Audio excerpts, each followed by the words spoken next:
Have you ever woken up and felt like life was just in grayscale? Things you used to enjoy, music, food, spending time with friends, just didn't feel the same anymore. It's not that you're sad exactly, but you're not happy either. It's like some sort of switch has been flipped and everything feels dull and disconnected. In psychology, we call this symptom anhedonia. And anhedonia isn't just a lack of motivation or feeling a little bit off. It's the inability to experience pleasure or enjoyment in things that once brought you joy.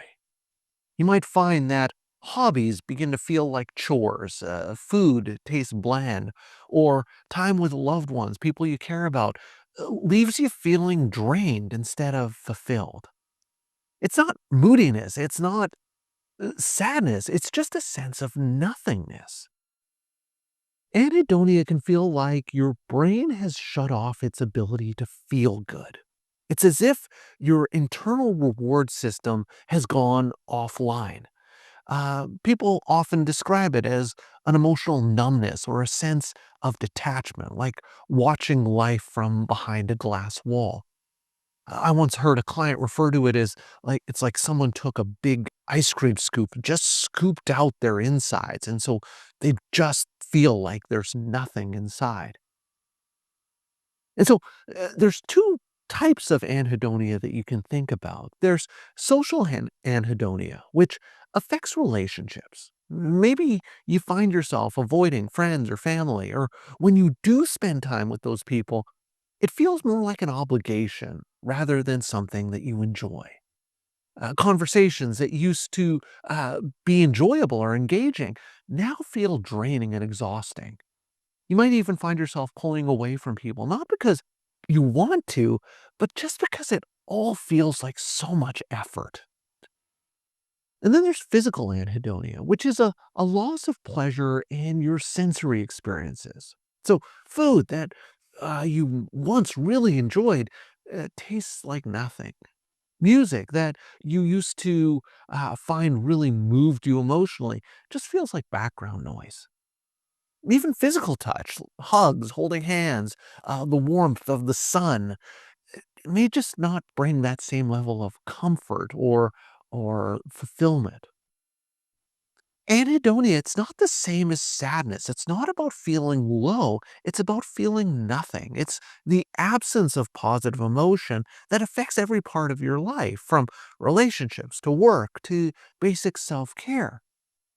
And because anhedonia often creeps in gradually, it can be hard to recognize it at first. You may just start by thinking you're feeling tired or stressed.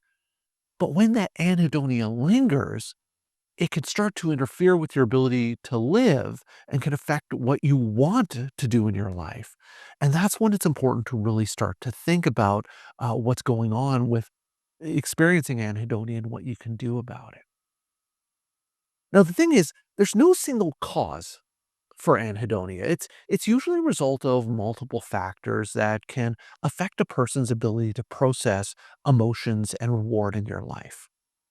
One of the most common causes of anhedonia is depression. And in fact, anhedonia is considered one of the key symptoms of major depressive disorder. Now, depression affects the brain's ability to regulate emotions and respond to positive experiences. It alters the way your brain processes rewards. So it makes things that once felt enjoyable seem empty or unimportant. It's not just about your mood, it's about a fundamental change in how your brain perceives and reacts to pleasure. Anxiety disorders can have a similar effect in terms of anhedonia. Because when your brain is stuck in survival mode, constantly scanning for threats, there's little energy left for enjoyment or relaxation. It's like your nervous system is far too busy bracing for impact to let you feel anything good. Medication can sometimes play a role as well in anhedonia. Certain antidepressants, while effective for treating depression, may flatten emotional responses, People sometimes describe feeling numb or as though they can't fully experience highs and lows on certain types of medications. Substance abuse or substance use can also contribute to anhedonia.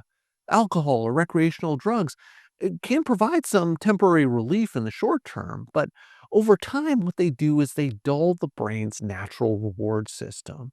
And what this does is it creates a cycle where you need more of the substance, more alcohol, just to feel okay, let alone happy. Chronic stress, social isolation are also major factors that can contribute to anhedonia.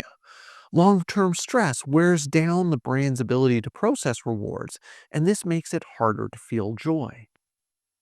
In a similar way, humans are wired for connection. Without meaningful social interactions, it's easy to feel like you're alone and disconnected from life. So, if you notice you're experiencing some of these uh, feelings of anhedonia or lack of feelings of anhedonia, uh, the thing is, there, there are things that you can do to manage it. Anhedonia isn't permanent. You can take steps to retrain your brain's reward system and reconnect with the things that matter to you. So, the first thing you can do is to engage in activities you used to enjoy doing, even if they don't feel enjoyable or they don't appeal to you right now. One of the hardest parts of anhedonia is the lack of motivation. It becomes easy to think, what's the point of doing this if I don't enjoy it? But this is a critical step for laying the groundwork for enjoyment to return. You can think of doing these activities even though you don't want to do them, kind of like planting seeds. You may not feel an immediate difference, but over time, you're giving your brain a chance to remember what it's like to feel pleasure. Start small. If you used to love music, put on a favorite song. If you enjoyed drawing, pick up a pencil and just draw for 5 minutes. The goal isn't to force yourself to feel happy, but to create opportunities for engagement and for the possibility for enjoyment to come back in. Another thing you want to do to try and combat anhedonia is to prioritize physical activity. Because exercise isn't just good for your body, it's one of the most effective ways to boost mood. Because physical activity helps release endorphins and dopamine, two neurochemicals that are essential for feeling good. And the idea is you don't need to start with really intense workouts. A short walk, yoga, light stretching, all of these little things can help. The key is consistency. Moving your body regularly rebuilds your brain's ability to experience pleasure. A third thing you can do is to focus on building healthy relationships because anhedonia thrives on isolation and reconnecting with others when you're experiencing anhedonia can feel overwhelming. So, what you want to do here is to start small. Could be as simple as sending a text message, calling a close friend, or even spending time with a pet if human interaction feels like it's too much. If full participation in a social interaction seems exhausting, try just being around people without engaging directly. Just go to a coffee shop and sit there and have coffee, even though you're not necessarily talking with other people. Join a group class. Go to a park where other people are just present. Even passive social interactions can remind your brain that connection is valuable and important. Another thing you can do is to experiment with novelty because anhedonia feeds off of sameness, off of monotony. Introducing small changes can help nudge your brain into re engaging with the world. So, this doesn't mean taking on like really wild new things that you've never tried before, like skydiving. I'm talking more about small changes, like trying a new recipe or taking a different route on your walk or listening to a new type of music. These types of things can break the monotony and to potentially reignite curiosity, which is, again, a step towards feeling. And finally, you can practice mindfulness and grounding techniques because anhedonia often pulls a person away from the present moment, making life feel distant and unreal. So things like mindfulness can help bring your attention back to the moment. Doesn't have to mean sort of deep meditation. It can be as simple as noticing the warmth of your coffee mug, the the feeling of the clothes on your skin, or the sounds around you.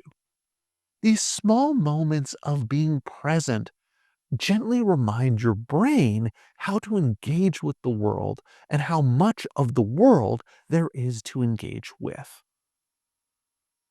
So, yes, anhedonia can make the world feel gray and disconnected, but that doesn't mean you have to be stuck in that forever. Recovery from anhedonia isn't about forcing happiness. It's about making opportunity and space for happiness to return in your life. Small, intentional steps, engaging in activities, being physically active, reconnecting with others, trying new things, all of these can rebuild your ability to experience pleasure. Even if joy or happiness feels like something that's foreign or distant right now, these efforts and steps are things that you can do to bring back that sense of joy and overcome anhedonia. And if you're interested in learning more about anhedonia, I'd encourage you to check out this video. So that's all for today's video. As always, thank you for making it all the way to the end of this video, and I will see you in the next one.